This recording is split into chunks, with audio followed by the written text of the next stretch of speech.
Bonsoir à toutes et à tous. On est très content de commencer sous la musique, la fête de l'humain qui commence aussi un peu partout.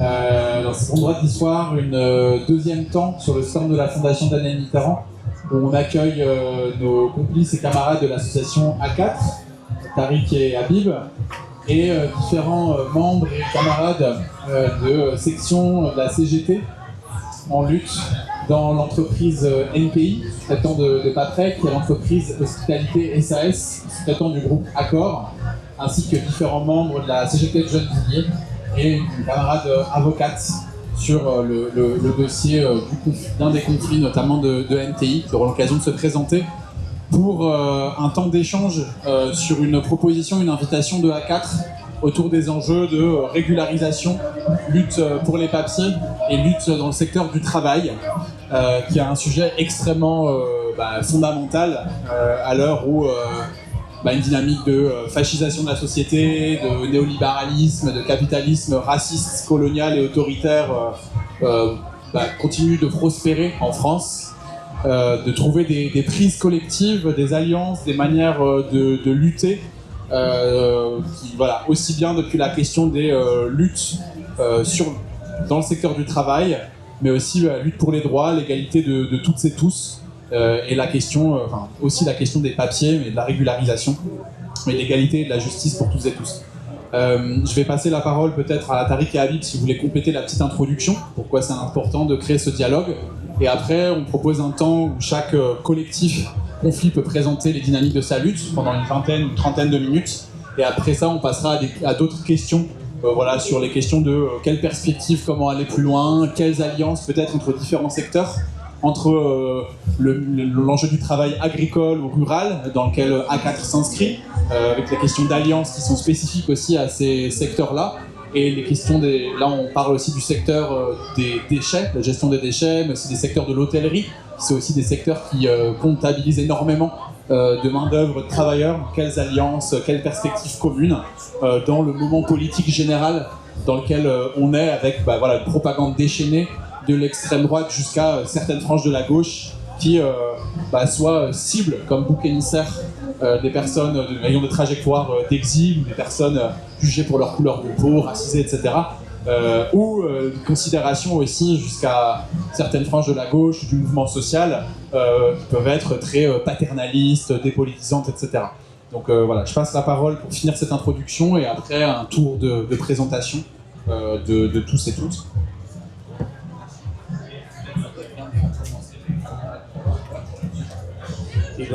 Merci beaucoup, et par rapport à...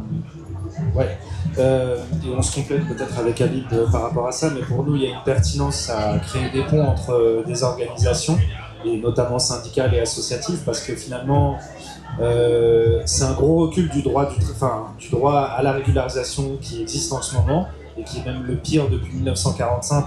Depuis 1945, on a un système vraiment beaucoup plus répressif, avec cette circulaire, avec cet été des rafles de travailleurs qui avaient des galères de papier, et pour nous c'était important de favoriser ces liens dans un moment où nous-mêmes, de par notre action, et on en reviendra après, c'est qu'on voit qu'il y a des organisations, il y a des antennes syndicales qui sont outillées sur les questions de lutte, sur les questions de régularisation. Par contre, dans plein de milieux ruraux, ces outils n'existent pas, et qu'on voit qu'en fait, le maillage qui pourrait exister, je pense notamment à la lutte qu'il y a eu à Morlaix autour de la société Prestavic, qui a fait condamner pour traite d'êtres humains une boîte qui en fait bossait dans le ramassage de volailles. La difficulté de ces personnes a été de trouver des syndicats qui pouvaient les écouter et qui allaient les suivre dans leur lutte, et les accompagner jusqu'au prud'homme. Or, ces mêmes personnes qui habitent à Morlaix, donc en Bretagne, ont dû aller jusqu'à République, à Paris, pour en fait pouvoir trouver des structures qui en fait pouvaient les soutenir dans leur lutte, et de pouvoir faire condamner leur patron. Donc on se dit qu'il y a un enjeu majeur de pouvoir, surtout dans la question du travail agricole, mais pas que, de faire des liens, et de comment en fait, parce que actuellement la difficulté est que la régularisation devient très complexe, même d'obtenir un récépissé quand on a déposé son dossier, ça devient complexe. Donc comment en fait on peut unir les forces, et en tout cas mettre la pression, que ça soit aux préfectures, et aller chercher aussi dans les prud'hommes des possibilités en fait pour à la fois faire reconnaître le travail des personnes et à la fois pour obtenir une régularisation. Je ne sais pas si vous êtes d'accord avec vous. Donc bonjour. Ouais, voilà. Bonjour, je m'appelle Abdeljalil Ahad. Je suis un salarié de SAS Hospitalité dans le secteur de Telleray.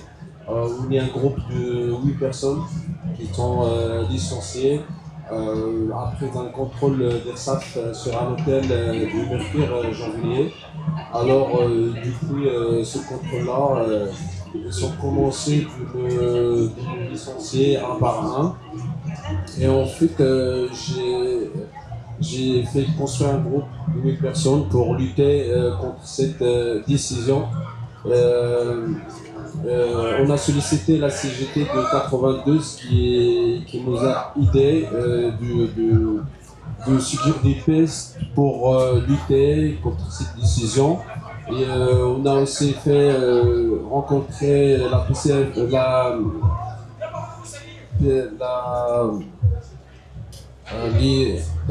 peux dire, disons, politiques sur le week-end. Et aussi, on a sollicité l'aide de la CGT de 8e aussi, parce qu'il y a 2 hôtels sur Paris, sur le département 9e arrondissement et 8e arrondissement. Et on a suggéré un plan d'action. On a parlé, on a aussi l'aide des 2 CGT et aussi on a sollicité les médias, rencontrer des journalistes pour mettre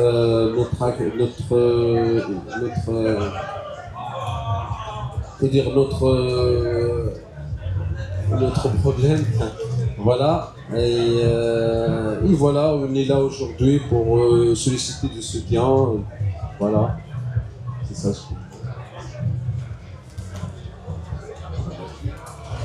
Bonsoir à tous. Je m'appelle Abdallah, j'ai 25 ans. J'ai commencé à travailler à INTI depuis 2019. C'est une société sous-traitante. Ces dirigeants, avant, ils ont travaillé avec une autre société qui s'appelle EPS. Toujours les dirigeants là, ils utilisent les sans-papiers et ils profitent de leur don. Après, ils ont créé la société NT qui m'a travaillé. Après, quand la société NT est liquidée, ils ont créé une autre société qui s'appelle Aéro-Environnement. Dès mon arrivée en France, j'ai travaillé chez ces sociétés. On a travaillé sans déclaration, sans fiche de paye et sans congé payé, sans rien du tout. Des fois, on était payé par espèce et des fois, on était payé par des virements avec des sociétés taxi. Et les chefs d'équipe, ils ont pris un pourcentage de notre salaire pour travailler la semaine d'après. Et il y a aussi entre nous des femmes. Ils utilisent eux pour travailler de leur maison, les chefs d'équipe, pour continuer à travailler la semaine d'après. Et il y a aussi des femmes entre nous qui travaillent enceintes jusqu'à l'accouchement. Sans congé maternité, sans rien du tout. Il y a aussi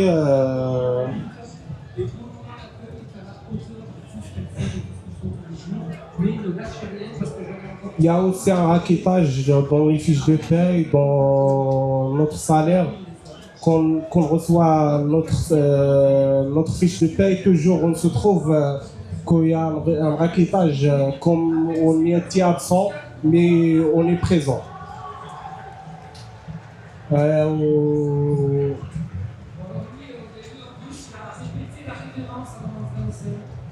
Aussi que on travaille sans masque, sans protection de sécurité, sans rien du tout. On travaille un travail que les travailleurs embauchés ils peuvent pas le faire. Quand les chaînes de trait s'arrêtent, sinon on fait les ménages dans les sites que les autres salariés embauchés restent assis, ils attendent les machines pour marcher. Il y a aussi des accidents de travail entre nous sans déclarer. Et toujours il y a de raclettage, il y a de l'esclavage, et là on est avec la CGT Dionville, avec la CGT Transport qui nous soutient. Il y a aussi notre avocat qui est notre soutien. Et toujours, on est contre l'esclavagisme. Merci.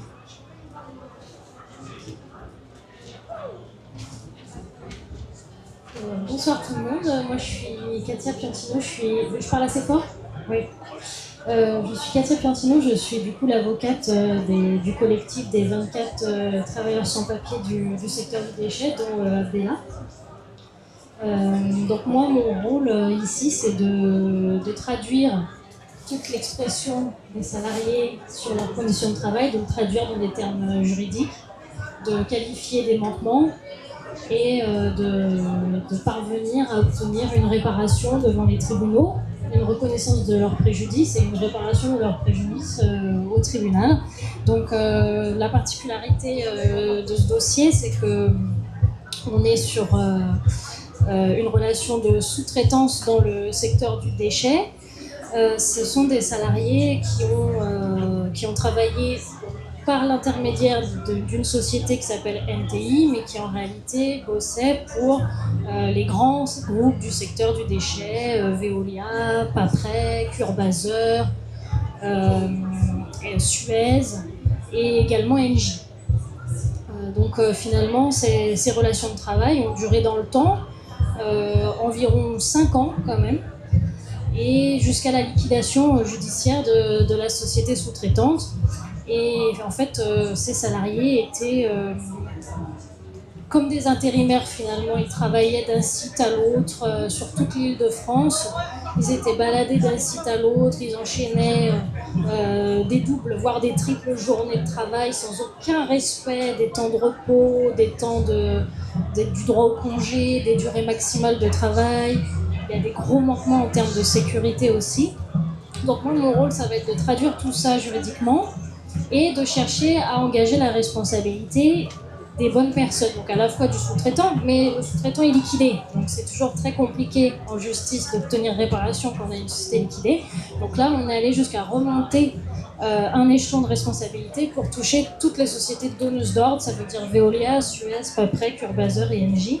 Et donc on est sur à la fois un volet prud'homal, parce qu'on est quand même sur des relations de travail, il y a un volet pénal aussi, parce que les salariés ont porté plainte, et un volet préfectoral pour permettre la régularisation administrative des salariés. Voilà.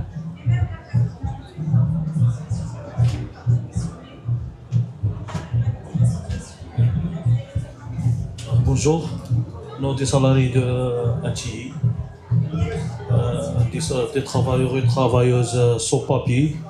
On a commencé à travailler en 2019 chez NTI. Sans contrat, sans déclaration, rien du tout. J'ai commencé le travail chez NTI au moment de Corona. On a travaillé sans protection, beaucoup de choses. J'ai fait deux accès au travail sans déclarer. J'ai fait un déclaration, accès au travail avec Paprec. La deuxième accès au travail chez Veolia, sans pas déclarer. J'ai travaillé en noir pour 60 € la journée et 80 € la nuit. Mais le raquettage, c'est obligatoire, les chefs d'équipe. Exemple, ça touche 600 € par mois, le chef d'équipe. Tout le temps, il prend 150 €, 200 € par mois. Des fois, les chefs d'équipe, ils demandent les femmes pour faire le ménage chez lui. Il demande les femmes pour ramener manger. Prépare pour manger les chefs d'équipe. Beaucoup de choses. Ils demandent des cadeaux, ils demandent beaucoup de choses. En cas où, exemple, tu fais une réclamation pour ton salaire, la semaine prochaine, tu ne travailles pas. Exemple, comme moi, des fois, je travaille la nuit. Je commence le travail 22h jusqu'à 5h du matin. Après, le chef d'équipe il donne une mission. Je commence encore 6h du matin jusqu'à 14h. Je ne peux pas réviser le travail. Parce qu'en cas où je dis ne travaille pas, tu licencies directement. Tu ne peux pas dire non, oui. Tout le temps, il accepte. Nous travaillons, par exemple, dans les chaufferies, sans protection, sans masque professionnel, sans gants professionnels, rien du tout. Exemple, comme moi, je suis un conducteur d'engin, je travaille sur l'engin, sans papier. J'ai travaillé chez Suez, sur le centre commercial. J'ai conduit un camion, je suis sans papier. Exemple, comme le chef d'équipe, c'est obligatoire, le raquettage, c'est obligatoire. Même sur la fiche de paye, exemple, moi j'ai un contrat CDI avec NTI. Exemple, il n'y a pas de boulot chez NTI, sur ma fiche de paye, il fait absent. Pourquoi il ne paye pas tous les mois? Il ne paye pas les heures supplémentaires, il ne repense pas le Navigo. Et le férié, il ne paye pas le férié. Tout le temps, chaque mois, la même chose. On travaille dur. Exemple, on a travaillé chez Veolia la nuit, parce que les embauchés, ils n'acceptent pas ce travail. Mais nous, de ce papier, il faut accepter. Tu ne peux pas parler. Parce que les embauchés, exemple, on travaille sur le tri. En cas un arrêt technique, les embauchés croisent les mains.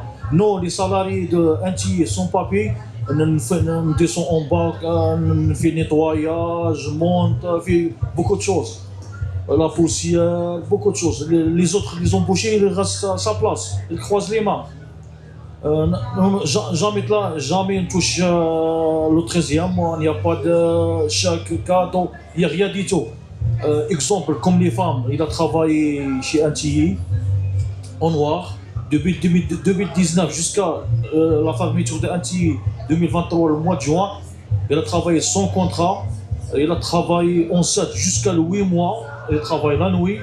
Après le cauchemar, il a récupéré le travail dans un mois. Sans congé maternité, il n'y a rien du tout chez NTI. On travaille avec Veolia, Paprec, Suez et Bazar, c'est complice. C'est complice de travail. Parce qu'il connaît bien nos sans-papiers, parce que personne ne connaît la langue bien. C'est pas normal. Essentiel, les chefs d'équipe, les chefs des Paprec, par exemple, les grandes sociétés, ils ferment les yeux. Pourquoi? Parce que le travail, ça marche. Parce que les embauchés n'acceptent pas ce travail. Comme on travaille par exemple la nuit, chez Veolia, le chef d'équipe de NTI, il a augmenté la vitesse de taper. Le chef des fonds de travail, juste 6 heures de la nuit, il fait 75 tonnes. Les embauchés, ils travaillent 2 équipes, il ne fait pas 75 tonnes. Une équipe, tu fais 30 tonnes, l'autre 25, 28, les embauchés. Non, seule équipe, la nuit, il fait 75 tonnes. C'est pas normal. Les chefs d'équipe, tout le temps fait une réclamation, c'est pas ça, il fait un bordel. Sur le tapis, c'est un travail dur, surtout les chaufferies, surtout sur le tapis. Des fois, on trouve sur le tapis des choses bizarres. Surtout le moment de Corona, parce que le moment de Corona, il n'y a personne qui travaille, tout le monde est là chez la maison. Nous, les salariés de NTI, on a travaillé toute la France. J'ai des collègues, il a parti il a travaillé à Marseille, les autres Clermont-Ferrand, Toulouse, il a travaillé toute la France. Pour 60 € la journée. C'est pas normal. Même avec le contrat, il paye des 10-48 l'heure. C'est pas logique, c'est pas logique. Maintenant, on demande la réparation pour le tribunal.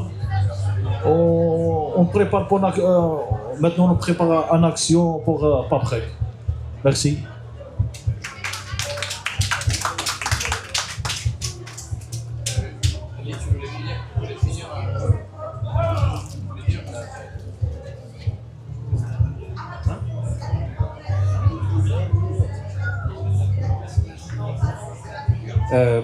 Du coup, je pense que ça fait beaucoup lien ce que vous avez dit avec nous, l'action de l'association, parce que on est beaucoup à s'être connus entre les luttes logement et papier en ville. Il y a pas mal d'années, il y a plus de 10 ans. Et il y avait que ce constat-là qu'on se faisait avec Habib et Bako et d'autres personnes, que en fait, beaucoup de gens, et notamment la génération d'avant de l'immigration, arrivaient en France, bossaient dans le bâtiment, dans le ménage, dans la sécurité ou dans d'autres domaines, et des fois sans contrat de travail, des fois avec des périodes où ils travaillent, des fois où ils ne travaillent pas. Et finalement, tu arrives à l'âge de la retraite, et en fait, tu as le corps cassé. Et beaucoup des réflexions de personnes avec qui on discutait dans les foyers, ils nous disaient, en fait, moi j'avais appris des trucs au pays, je venais, je cultivais la terre, où j'étais artisan, et en fait tout ça je l'ai perdu.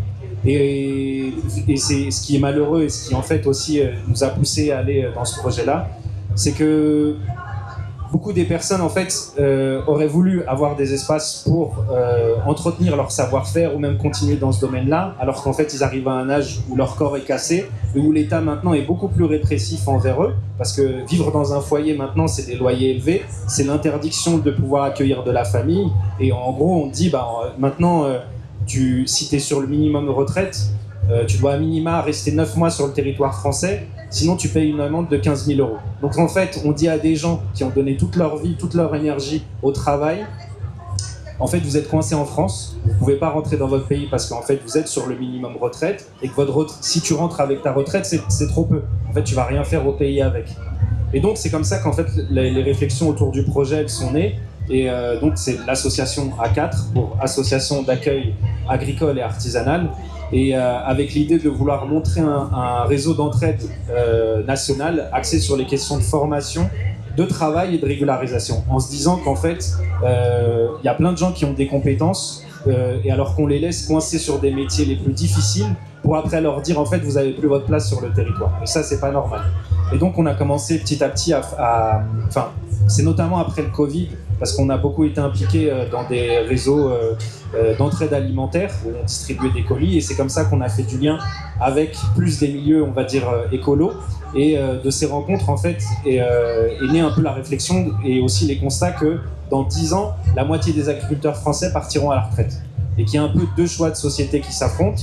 Le premier, de dire qu'en fait, on installe massivement des gens pour pouvoir en fait avoir un système autosuffisant en France et pas obligé d'importer des denrées alimentaires, où on agrandit les surfaces, on utilise de plus en plus de pesticides, et en fait du coup on détruit à terme les sols. Et donc du coup le choix dans ces rencontres, c'était de se dire en fait comment des gens qui ont des compétences qu'ils ont eues au pays, comment en fait ils peuvent les fructifier en France et qu'on leur donne une place digne. Et on a commencé comme ça à faire des voyages enquêtes, et peut-être je te laisse compléter sur les voyages enquêtes.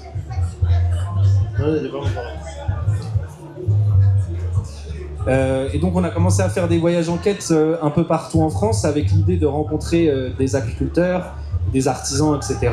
Et c'est comme ça qu'on a monté plusieurs groupes locaux un peu partout en France, et avec l'idée que ça puisse être un espace où on fait du suivi juridique, où on réfléchit aussi à cartographier ensemble les possibles de formation, parce que des fois en fait les gens ils sont arrivés assez jeunes, et des fois ils ont vocation à travailler, je sais pas, par exemple dans l'élevage, et en fait comment on fait pour trouver des issues et en fait des espaces de formation, et à terme en fait du travail qui après amène à la régularisation. On a commencé aussi en interne à développer des coopératives de travail en se disant qu'on n'est pas obligé d'attendre que ce réseau d'accueil il se déploie, mais qu'on peut déjà commencer dès maintenant à développer des choses sur la restauration, la boulangerie, le bâtiment traditionnel, le travail du textile, la soudure, enfin dans plein de domaines, parce qu'en fait si on a déjà les compétences, pourquoi on s'empêcherait de faire déjà les choses ici et maintenant? Et dans ces rencontres-là, ce qu'on a constaté aussi, c'est que, et ça c'était beaucoup dans les centres de demandeurs d'asile qu'on a observé ça, parce que maintenant dans le milieu rural, il y a beaucoup de CADA qui sont massivement implantés, et qu'en fait toute l'année on dit à ces gens qui n'ont pas le droit de travailler, par contre ils travaillent dans les champs, et dans des très mauvaises conditions, et vraiment des fois avec de l'exploitation au travail. Et c'est pour ça que je parlais de Morlaix tout à l'heure, parce que c'est un cas parmi d'autres où il y a beaucoup en ce moment d'abus ou de condamnations pour traite d'êtres humains. Et c'est pour ça qu'on a commencé à creuser ce sujet-là. Et il faut savoir que pour 400 000 agriculteurs en France, il y a à peu près 800 000 ouvriers agricoles qui, pour la plupart du temps, en fait, sont à 80%, des personnes étrangères, c'est-à-dire qui ne viennent pas de France, et qui sont avec différents types de contrats, mais ça on pourra revenir dessus peut-être tout à l'heure.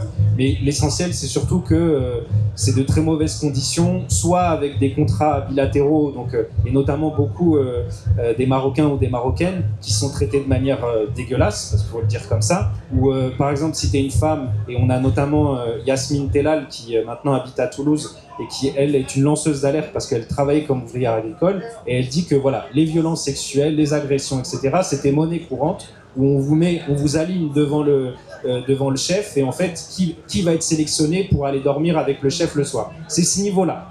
Et en fait, chaque fois qu'on dénonce ce genre de choses, les personnes sont...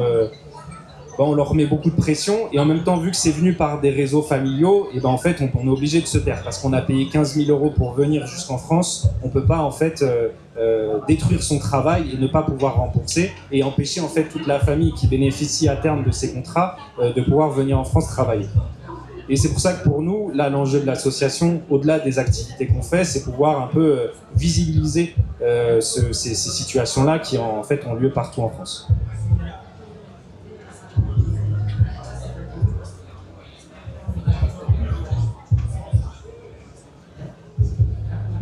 Bonjour à toutes et à tous. Je m'appelle Ali, je suis un délégué syndical. Merci à Tarek. Merci à Tarek pour cette transition. Parmi nous, il y a une salariée qui... en fait, notre particularité, que ce soit le collectif du secteur du déchet ou de l'hôtellerie, du secteur de l'hôtellerie, c'est que ce sont des métiers qui ne peuvent pas être délocalisés. Et c'est des métiers où on ne peut pas délocaliser pour trouver de la main-d'œuvre à moindre coût. Et en fait, le point commun qu'ils ont, c'est qu'on pourrait considérer qu'on délocalise une main-d'œuvre sans papier pour que les employeurs puissent avoir des moindres coûts sur des métiers qui ne sont pas délocalisables. Et leur métier, leur témoignage l'illustre parfaitement. Parmi eux et elles, il y en a une qui a eu un parcours migratoire du nord de l'Afrique, en passant par l'Espagne, où elle a fait étape et où elle était ouvrière agricole. Il y a souvent les femmes, plus que les hommes.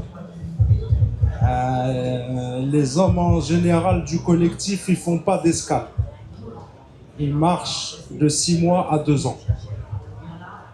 Et ils traversent 1 à 12 pays. Et parfois, en passant par des centres de rétention et en faisant 2-3 allers-retours jusqu'à qu'ils arrivent à trouver une faille. Ce sont des trajets qui sont, pour elles et eux, des chocs traumatiques et qui sont qui ont besoin d'accompagnement psychologique pour se reconstruire, notamment vis-à-vis des risques des risques d'agression sexiste et sexuelle, de racket.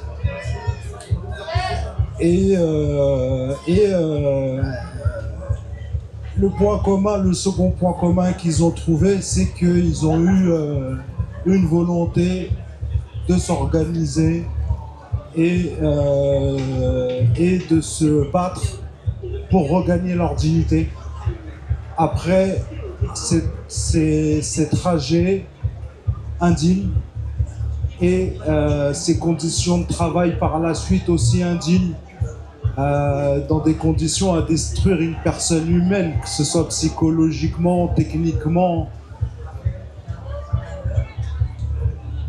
Et ce point commun, pour arriver à se rassembler, à s'organiser, ils ont trouvé un espace qui sont les bourses du travail. À savoir qu'il y en a un peu moins de 1000 bourses du travail en France. Et donc, c'est le point fort en fait des bourses du travail, c'est la base du syndicalisme, c'est les bourses du travail qui sont ancrées dans l'ensemble des territoires. Et du coup, ils ont trouvé accroche auprès du syndicat. Et le syndicat les a outillés pour qu'ils puissent construire des plans d'action syndicales, de communication, juridique, prud'homal, pénal et pour finir préfectoral en vue de leur régularisation administrative et leur revendication d'embauche en CDI. Le sujet des travailleuses et des travailleurs sans papier est un sujet central parce que le patronat nous met en concurrence pour niveler nos socles sociaux vers le bas. Donc ils ont dézingué le service public par la privatisation, ils dézinguent le privé par l'intérim et ils nous massacrent avec la sous-traitance. Et c'est avec la sous-traitance qu'on s'est rendu compte que l'intérim, elle était plus protectrice qu'on dénonçait avant, puisque le cadre légal permet qu'ils aient les mêmes droits que les salariés en CDI qu'ils et elles remplacent. Et donc, en fait, c'est un sujet qui est central avec ou sans papier. Merci pour votre écoute.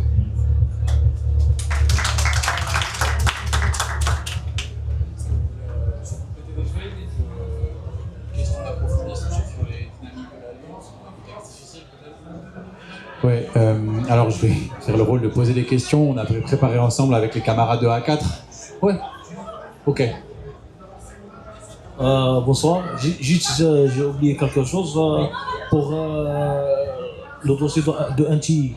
Parce que le patron de NTI, exemple, pour trouver un travail chez NTI, il n'y a pas de CV, il n'y a rien du tout, juste les connaissances. Exemple, quand le patron de NTI, c'est un raciste. Moi, je suis un Algérien. Il a dit, j'aime pas les Algériens, parce que le nom de la boîte de NTI, juste 2 salariés algériens. Il a dit, grâce à le collègue de patron, il a dit, c'est un proche de moi. J'ai fermé les yeux. Moi, j'aime pas les Algériens. C'est un raciste, le premier pas. Le deuxième, par exemple, pour moi, pour trouver le travail chez NTI, j'ai quelqu'un proche de le patron de NTI. Parce que tous les salariés de NTI, c'est les proches de le patron, le même village au bled de patron. Juste à côté. Maintenant, grâce à la CGT, on est là. Parce qu'avant, on ne connaît pas la CGT, on ne connaît pas la loi, parce qu'on est arrivé au bled. On ne connaît pas la loi de la France, grâce à la CGT. Merci la CGT. Merci pour ça. Et justement, c'était un peu la question qui était un peu proposée par les camarades de A4 pour continuer d'approfondir la discussion, le partage d'expériences de lutte, d'alliance. C'est comment, quels sont les leviers de mobilisation, les prises de lutte dans des contextes aussi difficiles. C'est ce qui a été dit, enfin commencé à être abordé. Vous l'avez déjà un peu dit. Comment concrètement vous arrivez dans vos différents contextes respectifs, trajectoire de vie, secteur d'organisation, territoire, à vous organiser? Comment concrètement, pratiquement, matériellement, vous arrivez à vous organiser dans ce contexte très hostile, marqué par des violences multiples, du racisme systémique, enfin tout ce qui a été décrit, je ne vais pas revenir sur les mots qui ont été dits. Comment concrètement vous arrivez à vous organiser? C'est quoi les leviers pour aller plus loin, pour élargir, trouver des alliances, faire tache d'huile? Voilà, c'était un peu une des questions aussi qui avait été préparée par les camarades. Je ne sais pas qui c'est qui veut commencer sur... Et il me semble aussi, c'était ce que tu me disais, qu'il y avait tu me parlais d'un rapport, on a un truc de recherche, une dynamique de recherche qui avait été lancée, il me semble, par les camarades de l'UL, de la CGT Gennevilliers, justement sur ça, sur identifier, cartographier, c'est quoi les leviers de mobilisation pour les luttes de travailleurs et travailleuses sans papier, justement pour aller plus loin et augmenter le rapport de force au niveau des entreprises, des branches et de manière plus générale, d'ailleurs, dans la société française, quoi.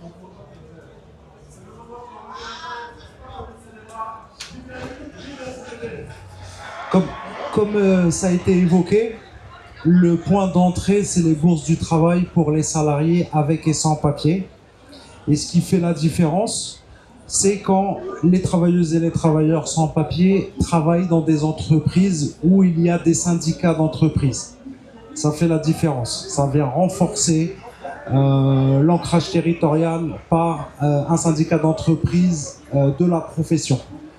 Ça fait toute la différence. On a pu le constater dans différents collectifs, notamment le collectif des femmes et des hommes de ménage du secteur de l'hôtellerie. Il n'y a pas de syndicat d'entreprise. C'est beaucoup plus compliqué pour s'organiser. C'est-à-dire que les élus, souvent, nous sommes démunis face à ces situations parce qu'il y a la crainte qu'il et elle soient licenciés à partir du moment où ils se mettent en position de donneuses et donneurs d'alerte. À partir du coup, ça nécessite quand même des prérequis. Et ça, le fait d'avoir un syndicat, ça facilite. Le deuxième point essentiel pour s'organiser et incontournable, c'est que les salariés entre eux, sans papier, s'organisent collectivement. Et ça, c'est très compliqué. C'est-à-dire, on a souvent des accompagnements individuels. C'est trop tard, ils se sont fait licencier, ils n'ont plus rien, ils viennent à la bourse du travail. Ce qui fait la différence aussi, c'est quand les salariés sans papier eux-mêmes souhaitent s'organiser en amont avant leur licenciement. Ça aussi, ça fait la différence. Ça veut dire la posture des salariés, c'est central dans la lutte. C'est-à-dire, est-ce qu'on est en position, on s'est fait sortir, on est victime, ou bien on organise une offensive avant qu'on nous sorte. À titre d'exemple, les travailleurs de Carrefour Villeneuve-la-Garenne, ils ont fait la grève. Un collectif de 9 salariés, ils ont fait la grève dans leur magasin dès le premier licenciement de leur collectif. Et les salariés avec papier les ont rejoints, puisqu'ils ont maintenu le lien de subordination et ils ont maintenu le lien avec leurs collègues. Et donc c'est beaucoup plus facile de mobiliser dans les entreprises quand les salariés sans papier ne sont pas encore licenciés. Et du coup, et c'est pour ça que le syndicat d'entreprise il est essentiel, parce que c'est ce qui est protecteur pour avoir des espaces de discussion, des espaces sécurisés, des espaces de confiance. Et c'est comme en fait ils et elles ont l'habitude de se cacher H24. C'est pour cela que c'est compliqué d'être filmé, à titre d'exemple, puisqu'on sort de notre zone de confort.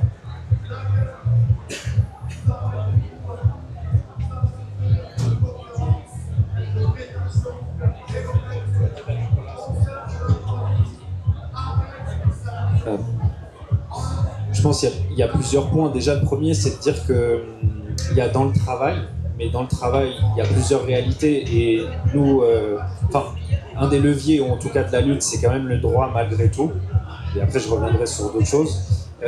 Mais le souci qu'on a, c'est qu'en fait, beaucoup de ces boîtes, que ça soit dans le ménage, dans le bâtiment, même dans l'agricole, on a un système de sous-traitance qui, de toute façon, fait que les gens sont assez isolés. Et je pense notamment aux gens là qu'on accompagne sur les questions de ménage et qui n'ont pas de contrat de travail. C'est très complexe de pouvoir en fait avoir des appuis ou en tout cas un ancrage avec plusieurs de leurs collègues, parce que souvent, et aussi c'est le propre de beaucoup de patrons, qui en fait favorisent la division entre les personnes pour en fait empêcher même toute organisation de base.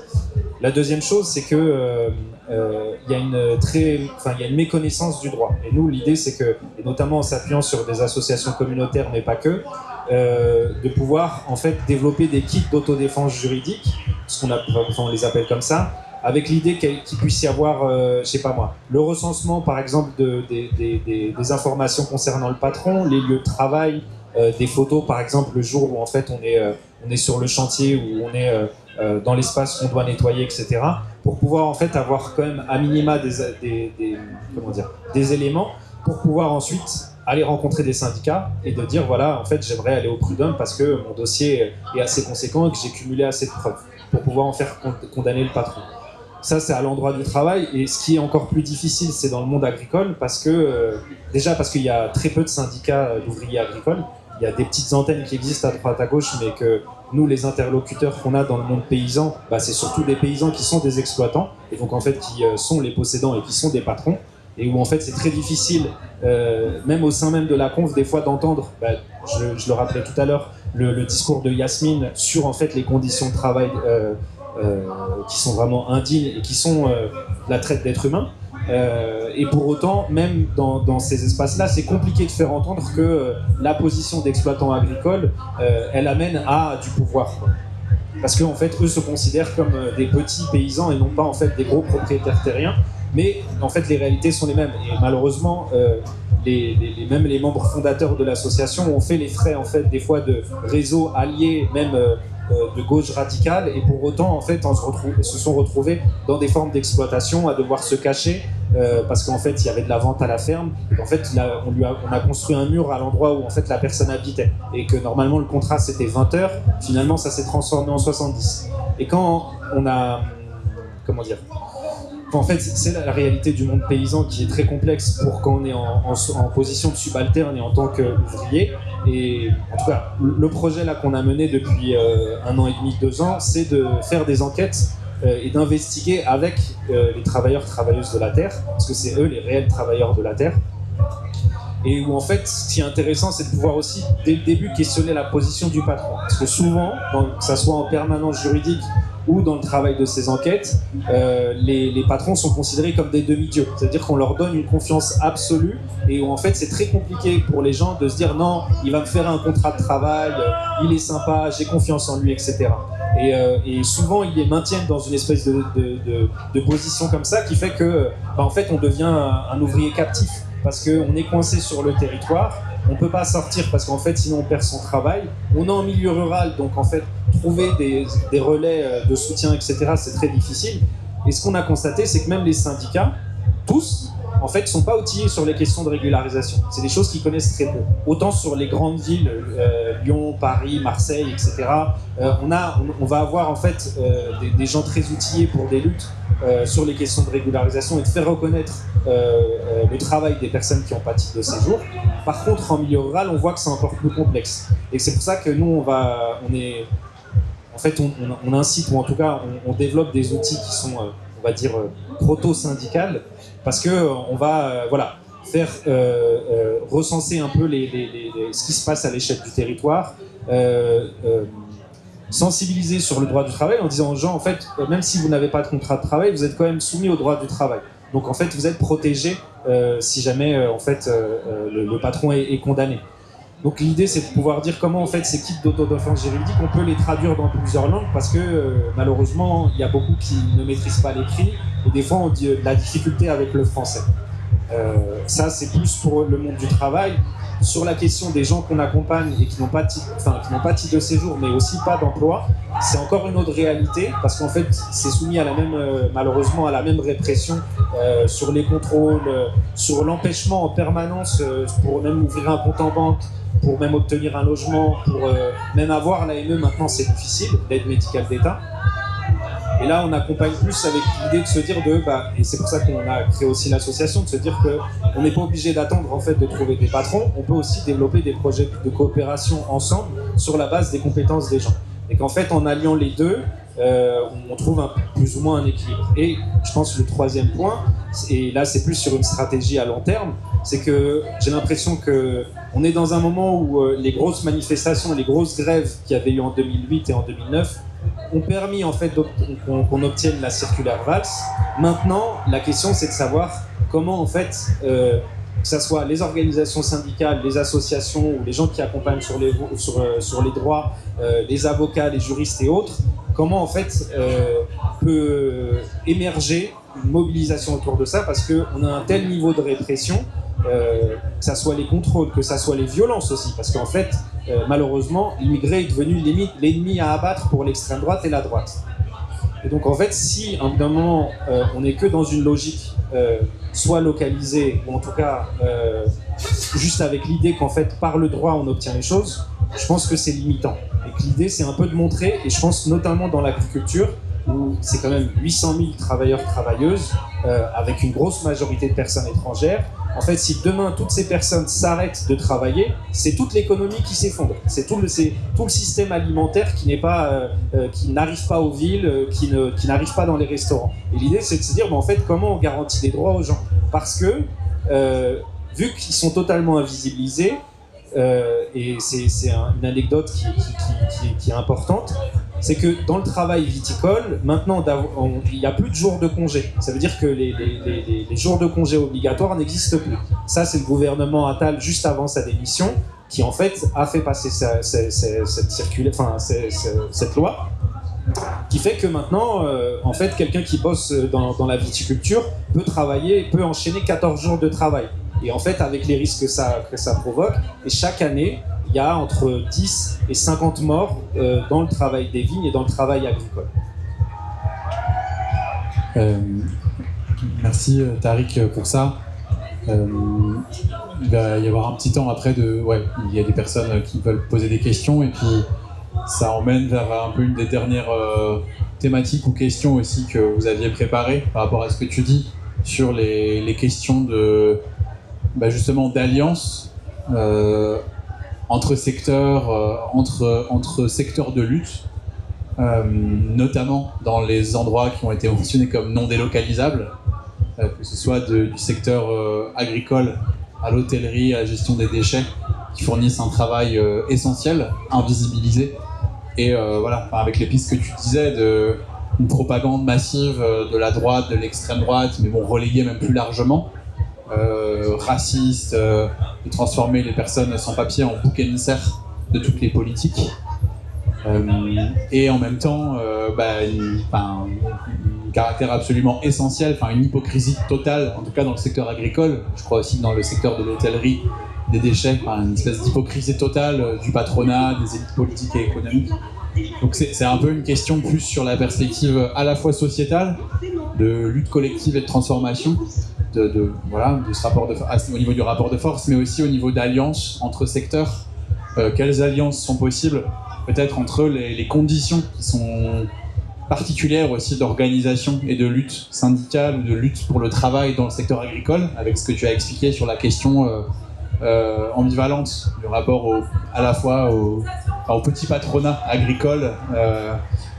C'est des conditions assez différentes, mais quelles alliances possibles finalement aussi d'un secteur à un autre entre et ça a aussi été dit par le camarade de Gennevilliers en mentionnant la question de des routes d'exil qui passent notamment, et on pense aussi à nos camarades des journalières en lutte de Huelva, qui sont des femmes qui s'auto-organisent en Andalousie, exploitées en main-d'œuvre immigrée dans les productions horticoles, les productions agricoles en Andalousie, et avec qui aussi on est en lien depuis plusieurs années. Donc comment renforcer finalement ces alliances-là, les inspirations, voilà, entre le point d'appui finalement du syndicat, un outil comme la CGT, les bourses du travail, qui permet de réussir à lutter, à s'organiser collectivement. Comment est-ce que ça peut aussi inspirer ou aider, peut-être créer des passerelles avec d'autres secteurs, comme notamment l'agriculture, où les conditions sont un peu différentes. Voilà, c'est un peu une question plus générale au niveau changement sociétal et alliance.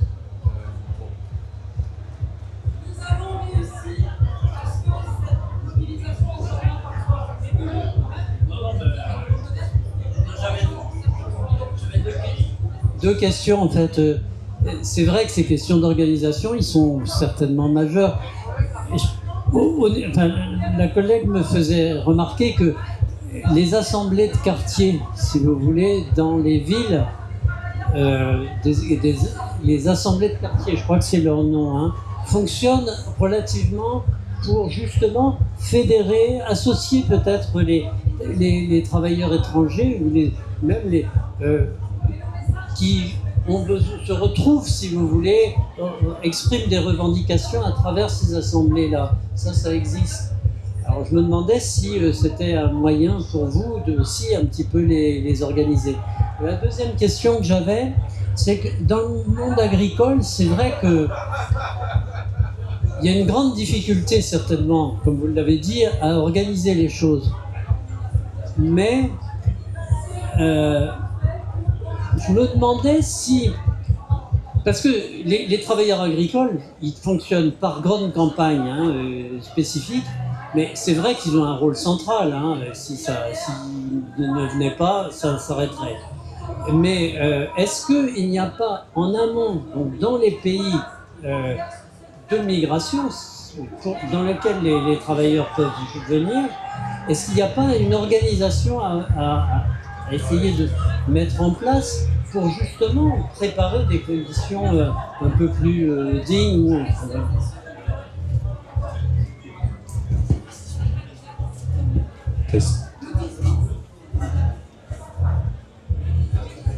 Sur la question des assemblées, je pense que... Comment dire je pense qu'il y a un décentrement à avoir, c'est que c'est pas tant à dire aux gens de venir dans les assemblées, mais c'est plus aux assemblées d'aller en fait à la rencontre des je pense que nous on en fait souvent les frais parce que c'est nous qui nous déplaçons souvent dans des espaces de lutte, de la paysannerie, de l'écologie, etc. Mais inversement, il y a très peu de gens en fait qui viennent sur ces espaces de lutte, d'organisation, etc., qui vont aller bloquer Paprec avec les personnes, etc. Enfin, moi je pense que l'enjeu il est plus de se dire que ces assemblées doivent se décentrer et aller à la rencontre des gens, parce que en fait quand on est invisibilisé et qu'en fait on connaît pas comment s'organisent les collectifs et les associations et les syndicats, c'est très complexe en fait d'aller porter une parole dans ces espaces, mais plutôt à ces espaces d'aller à la rencontre des gens et de se mettre sur ce pied d'égalité qui pour nous est très important. Après, sur la deuxième question, le problème c'est que la route de l'exil, elle est très complexe. C'est-à-dire qu'il y a un nombre de morts incalculable, même si en fait les gens peuvent être préparés. Le souci c'est qu'en 10 ans, il y a plus de 30 000 morts dans la Méditerranée, dans la simple Méditerranée. Et qu'en plus, l'Europe avec Frontex a décidé de quintupler ses budgets pour renforcer la fermeture des frontières, qu'elle sous-traite à tous les pays du Maghreb et jusqu'au Machrek, en fait, et jusqu'à la Turquie, le travail de sous-traitance de l'immigration, qu'elle donne de l'argent en fait pour contraindre les gens à rester dans les pays, ce qui fait des situations totalement catastrophiques. Qu'en plus, Frontex, donc l'Europe, est présente par exemple au Sénégal pour les systèmes de pushback. Les pushbacks, c'est en gros tous les navires qui veulent partir en fait sont coincés systématiquement et on les bloque avant même qu'ils puissent partir. Donc le souci c'est que l'emprise impérialiste de l'Europe, pour le dire comme ça, elle est présente jusqu'en fait dans les pays d'Afrique du Nord et d'Afrique de l'Ouest.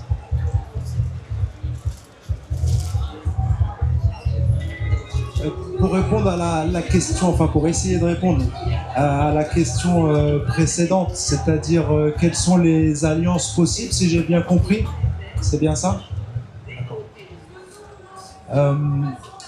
À mon sens, les alliances, elles sont possibles entre toutes les organisations, quelles qu'elles soient, qu'elle croit, en fait, qu'elle pense ou qu'elle aspire à la double besogne. C'est-à-dire, en fait, faire des luttes à la fois pour aboutir à des revendications concrètes et à la fois pour un monde meilleur. Donc, celles qui pensent qu'elles peuvent arriver à un monde meilleur sans revendications concrètes de salariés ou de fonctionnaires, travailleuses ou de travailleurs de l'agricole, mais je pense que c'est pas possible. Je pense qu'elle est là, la ligne rouge de toute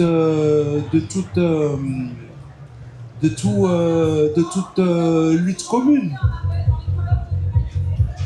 Je peux donner des exemples si vous le souhaitez. Ben, les exemples, on en a plein. On a plein d'alliances sur des tracts où il y a des organisations syndicales et associatives qui portent des luttes communes, telles que par exemple Plus Jamais Ça. Il y avait des organisations syndicales avec des organisations écologiques. À titre d'exemple, il me vient cet exemple parce qu'on est les premiers actrices et acteurs de l'environnement. Donc cet exemple me vient plus rapidement à l'esprit. Mais chacun d'entre nous autour de la table, en fonction de sa sensibilité, pourra illustrer d'autres exemples.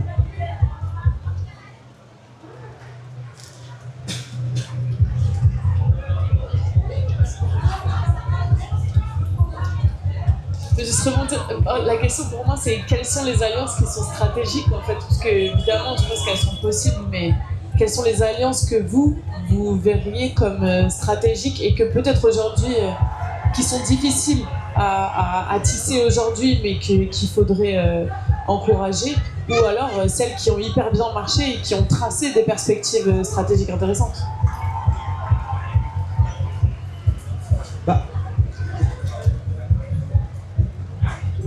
Du point de vue des professionnels de la filière des déchets, toutes les alliances sont possibles dans la mesure où notre profession elle est transversale.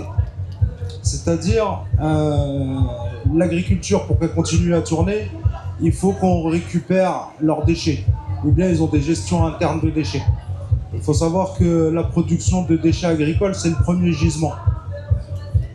Donc en fait, de notre point de vue, ensuite,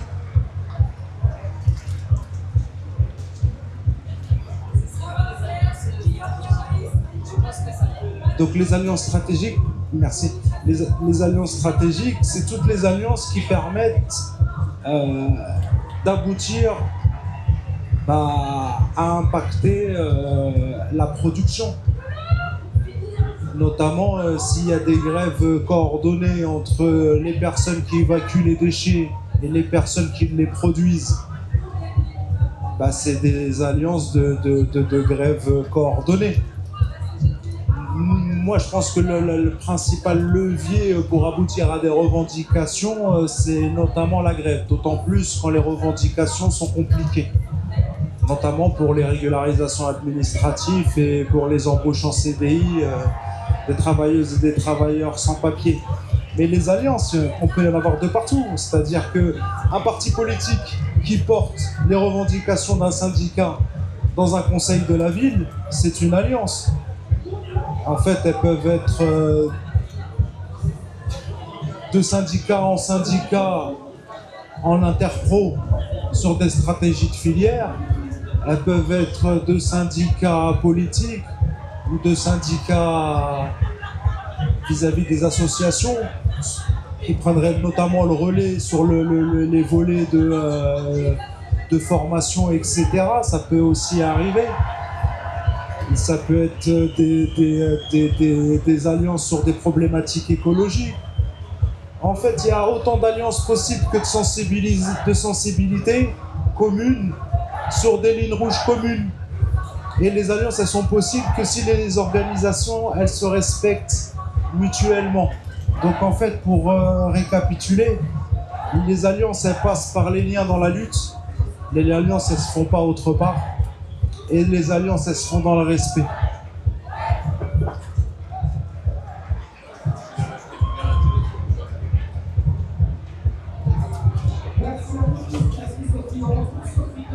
J'ai juste une question. Est-ce que vous êtes en lien avec Via Campesina et est-ce que c'est une alliance qui pourrait être stratégique au vu de votre statut de travailleur agricole?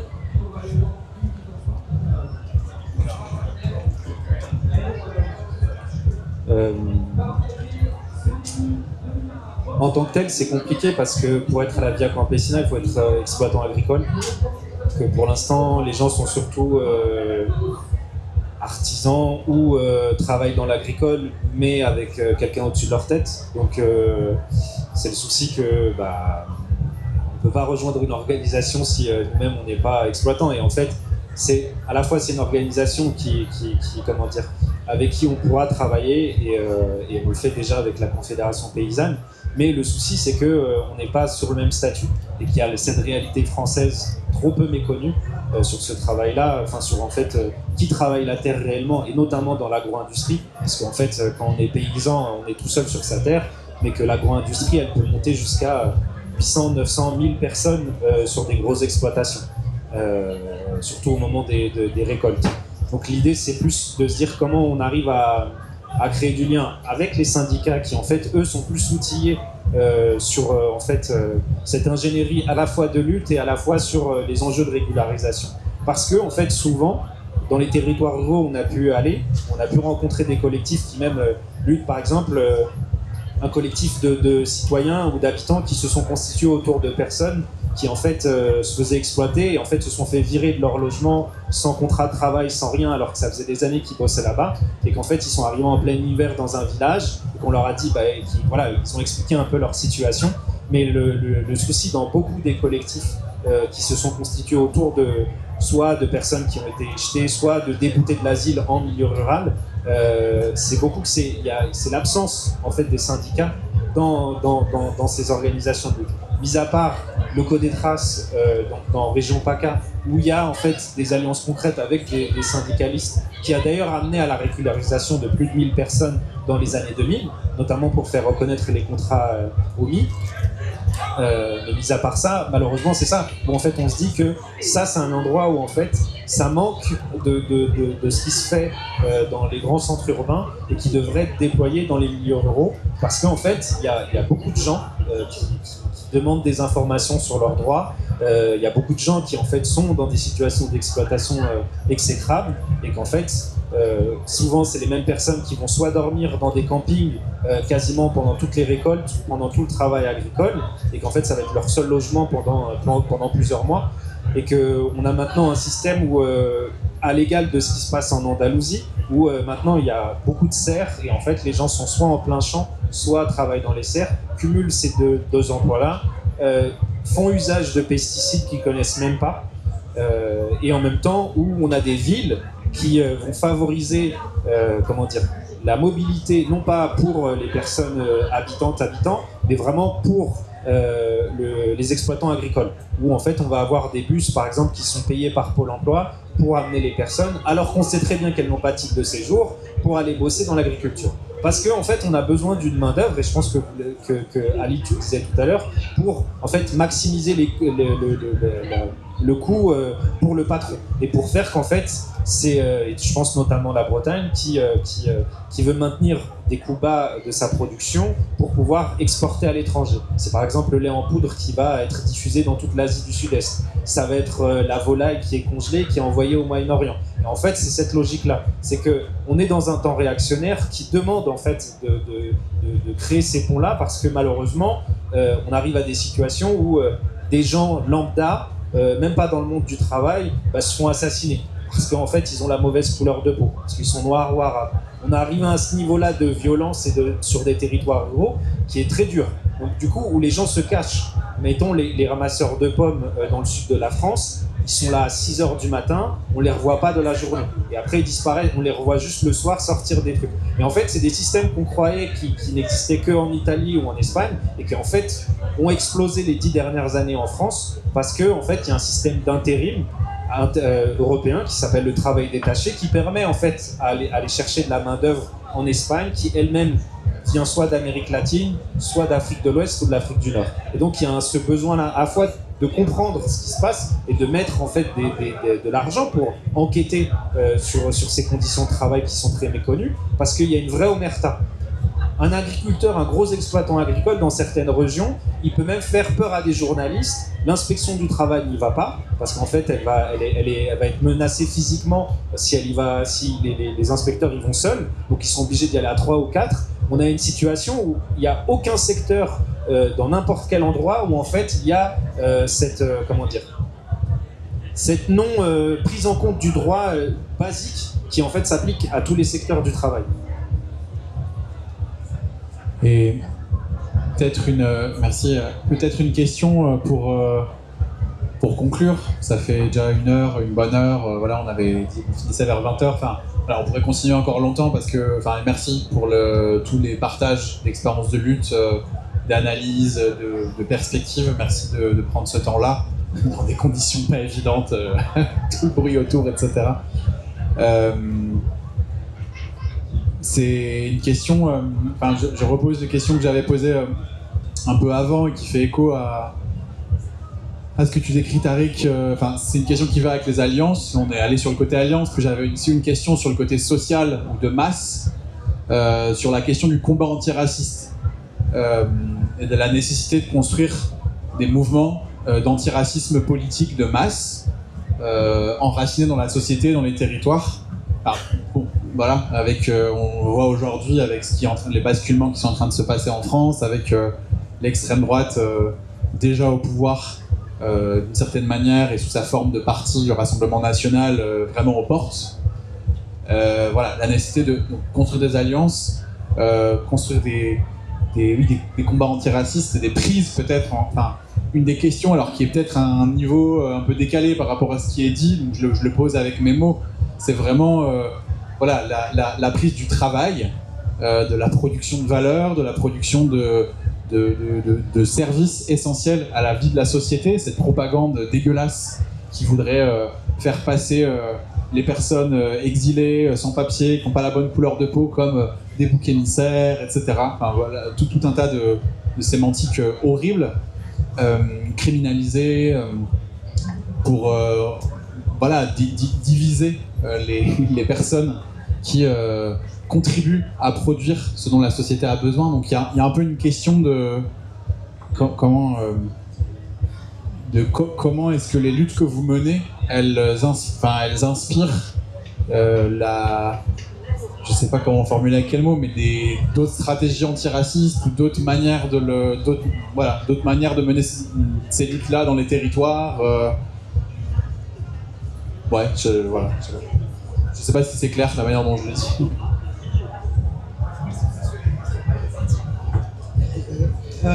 Si j'ai bien compris la question, c'est quel est le lien entre nos luttes et la lutte antiraciste, c'est bien ça? Ça, c'est un peu la base, mais c'est plutôt comment est-ce que les luttes que vous menez, qui sont des luttes de masse dans le secteur du travail, renouvellent aussi les luttes antiracistes ou les mènent peut-être plus loin, permettent de construire un antiracisme large, diffus dans toute la société. Voilà. Merci.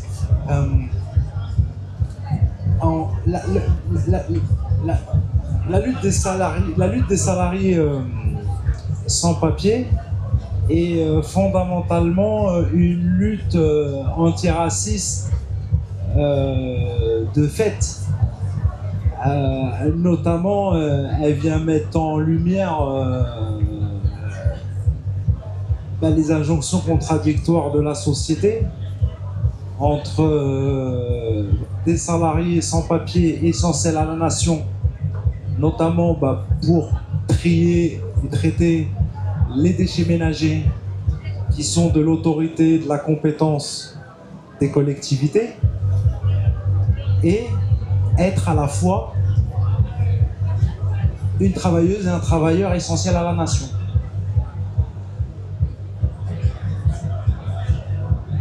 Donc c'est un combat antiraciste en fait. C'est juste que en fait on n'a pas une approche politique de ce qu'on fait. Mais nos conflits sont des conflits antiracistes parce qu'on combat de fait la discrimination systémique. Puisqu'il y a des concentrations de travailleuses et de travailleurs,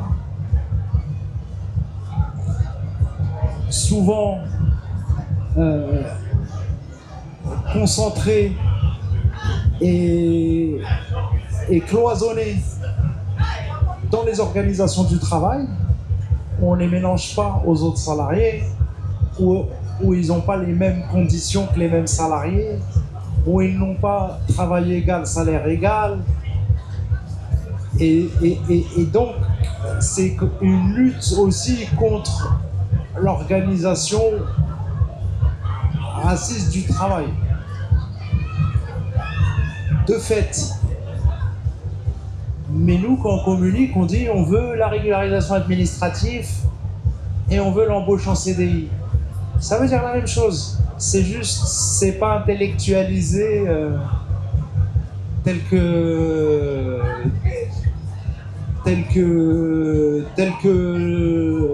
la réponse attendue à la question. Mais c'est la réponse factuelle à la question.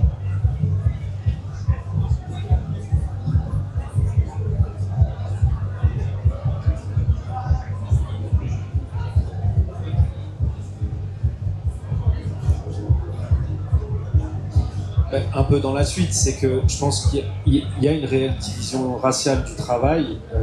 L'idée, c'est qu'elle est déjà là, et que je pense que sur les questions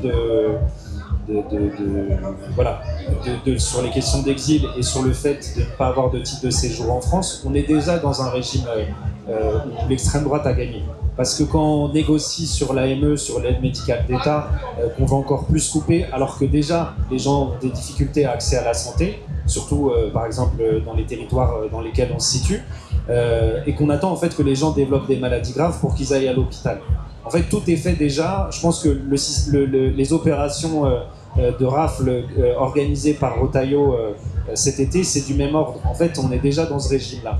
Là, je pense que la question, et je pense que quand on est dans ces luttes-là, on sait qu'on porte en fait aussi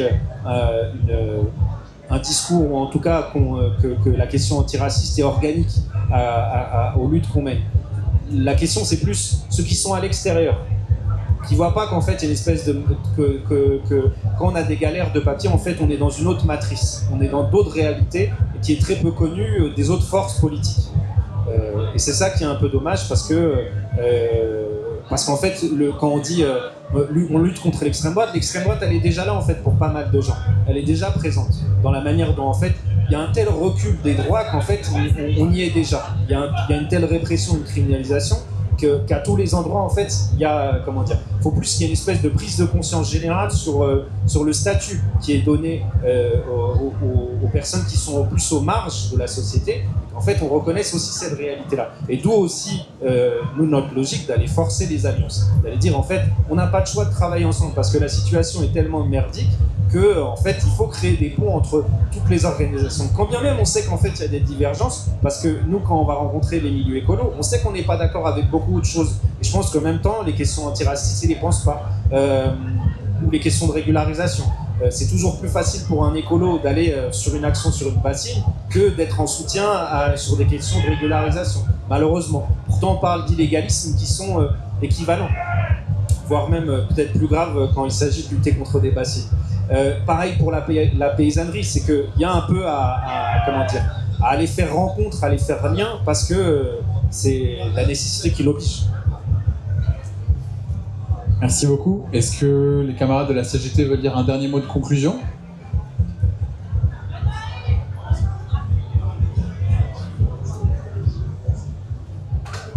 Je vais juste intervenir sur le sous-traitance. En fait, je donne l'exemple pour nous des 8 salariés qui sont déjà recrutés d'une façon frauduleuse, ce qu'on peut dans le sens, parce que en fait, on était recrutés par des anciens salariés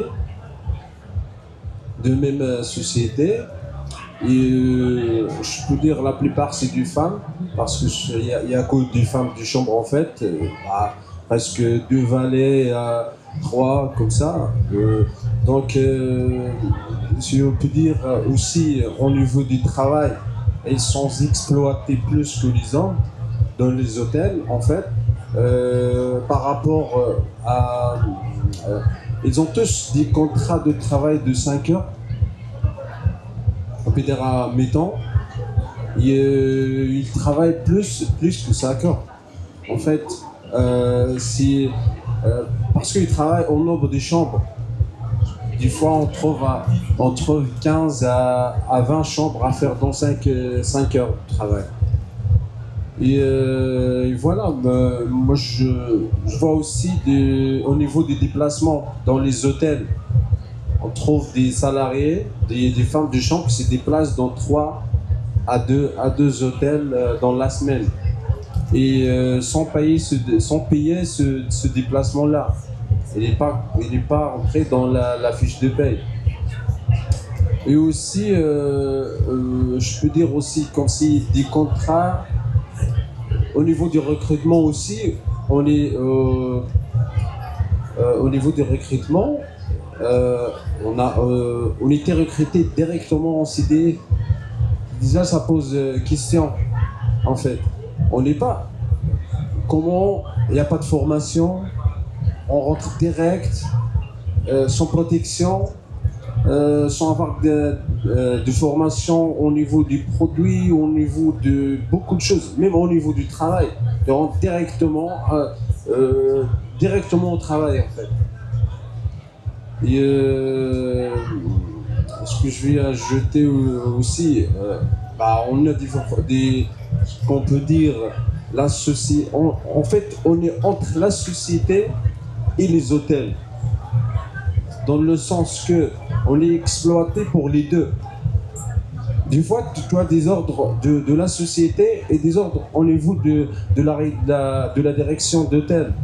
Et tu t'obliges aussi de travailler plus que le temps que tu donnes la société. Et tu ne peux pas refuser, en fait. Ça m'arrivait aussi de travailler plus que 5 heures de travail et je ne suis pas payé. Même si je réclame. Il faut toujours réclamer, en fait. Et voilà, je me trouve dans des situations un peu difficiles quand je réclame. Ça m'arrivait aussi quand je suis en congé. Je reçois toujours des appels pour que je revienne travailler. Et j'ai déjà déposé un congé avec une date de reprise, en fait. Et là, il m'oblige de revenir travailler en jour de mon congé. Et quand je négocie ça, ou quand je parle de ça, c'est toujours il faut faire comme ci, comme ça, voilà. Donc je vais conclure avec ça. Bonjour à tous. Je veux dire par rapport au 22, l'action à Paprec, bienvenue. Parce qu'on a besoin de vous. Merci. Pour moi, je vous rajoute un point de conclusion. Je veux juste dire qu'il n'y a pas, on a de la chance qu'il n'y a pas que d'esclavagistes et des complices dans le monde. Il y a aussi de l'humanité, il y a aussi les personnes qui nous soutiennent, il y a aussi les personnes qui nous accompagnent pour avoir notre dignité, surtout la dignité. Notamment la CGT Transport, notamment la CGT de Johnvilliers, notamment notre avocate qui était présente aujourd'hui avec nous, notamment la CGT Enedis qui est avec nous le jour de l'action, tous les jours de l'action qu'on a fait devant la siège de Suez à la Défense. Vraiment, vraiment merci à vous.